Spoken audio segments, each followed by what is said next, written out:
Hello guys, this is my cooking for dinner tonight. I have a mussel and a grilled salmon. It's a very easy cook. I just cook mussels with ginger. Yeah, it's so yummy.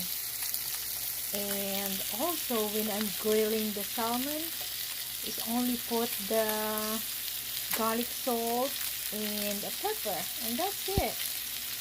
Yeah, it's very easy to cook, right? Like if you have a busy day and then you come home, you don't have enough time to cook for dinner, then just grab, salmon and grill them.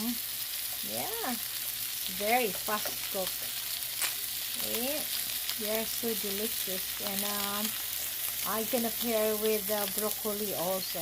So steamed broccoli, mussels, and salmon. Yeah, so delicious. Yeah, salmon is really good. Eating fish is much better than eating the red meat. Yeah, they are more healthier. Yeah. So okay, just sharing. Thanks for watching. Taboo.